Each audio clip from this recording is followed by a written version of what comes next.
Hey everybody. So I wasn't going to do a part 2 of my recently video about a recent situation from today. But I think I'm going to maybe give more detail. So, a young lady that I talked with earlier today, before I left work, she pulled me aside and she said, "Hey, can I talk to you, please?" And I'm like, "Absolutely." And I walked off to the side of the room and we talked. And she said, I have a weird thing I want to bring to you. And I'm like, no, nothing's weird, right? Just what's on your mind? I jumped into her to let her know to finish her thought, to not reject her thought, but to move through the thought, right? And she's like, a guy that I've been seeing for a short time, he's been acting really distant. And I'm like, well, how so? And she's like, well, he hasn't been really cognitive to me lately. He hasn't been really acknowledging me lately. He hasn't been really approaching much of the situation lately. He hasn't been really engaging with the situation. And I'm like, okay. And I asked her, I'm like, how long have you guys been together? And she said, well, we've been together for a few months. And I'm like, a few months as in 2, 3 months on the exact, or are you trying to hide something from me? And she's like, oh, we've been together for about 4 months. I'm like, okay, right? Let's be intentional here, okay?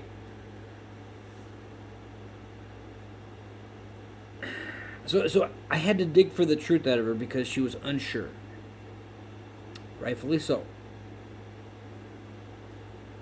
And so I dug for some more truth. I'm like, so what do you mean by he hasn't been acknowledging you and he hasn't been approaching you and he hasn't been doing that list?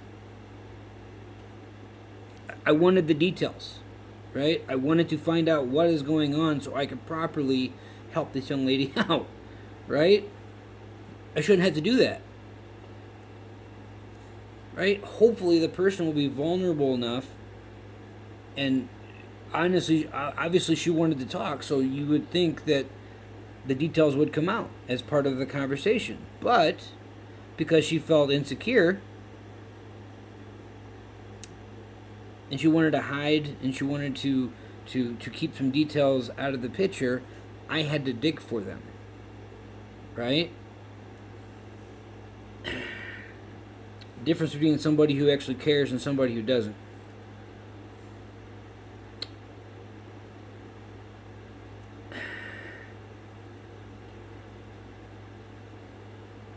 And so she's like, she's like, I'm glad you asked. She's like, you're actually the first guy that's actually been that forthcoming with trying to find out what's going on. I'm like, that should tell you who I am.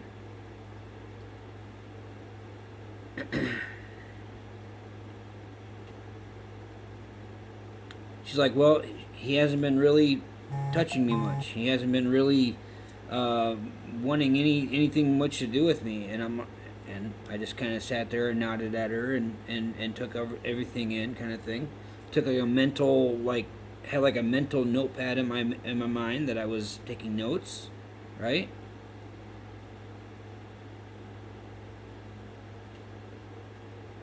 And I let her finish, and I let her go on, and I let her finish her thought, and I let her lay those details out for me so I could know exactly kind of what's going on.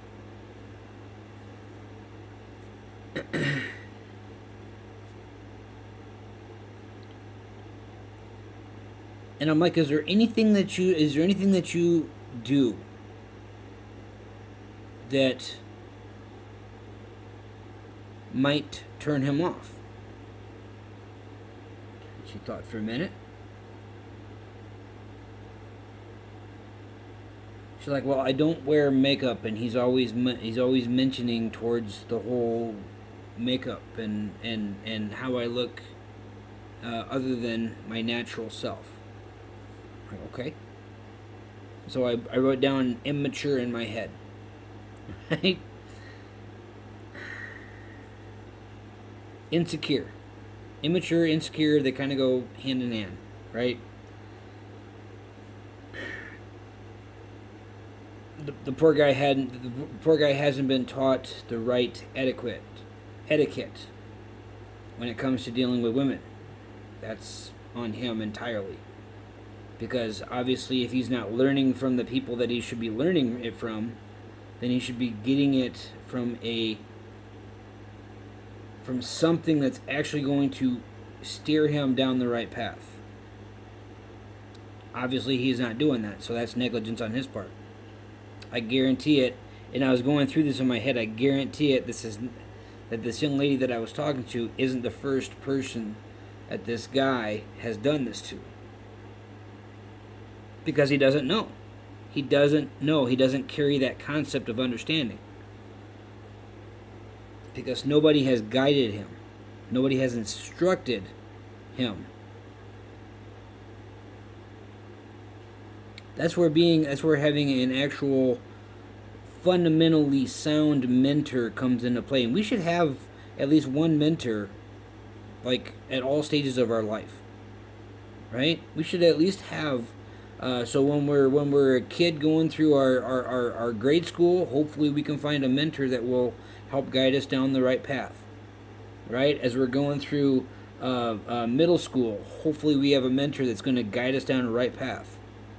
It's going to instruct us, guide us, lead us, positively reinforce the situation so that we know how to engage upcoming situations, right? As we age and as we get older.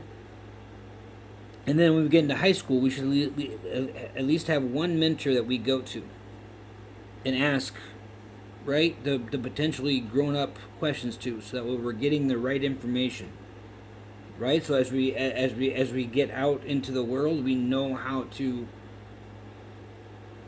be, right? Now, hopefully, mentors and the guides are hopefully your parents. And hopefully they're guiding you down right paths and they're not just bullshitting their way around stuff. Right? And they're not just giving you things that sound good, but actually giving you information that's going to actually lead you on good paths. Right? That's the key. Remember, the biggest guides that you have are your parents, because they're the ones that brought you into the world. So they should be teaching you and guiding you. Now, if you have parents that aren't real good parents, obviously, yeah. Or if you have one parent, or if you're in a divorce situation, that is what it is, right? You're already dealing with situations that need other intervention at play there, kind of thing. But,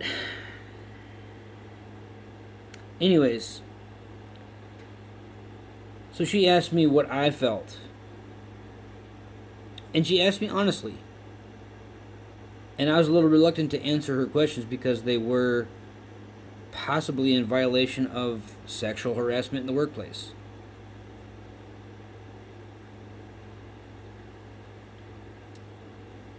So it could have been a trap.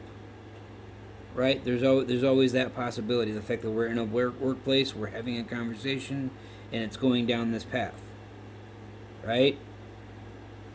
So I treaded lightly. We're gonna go to a part 3.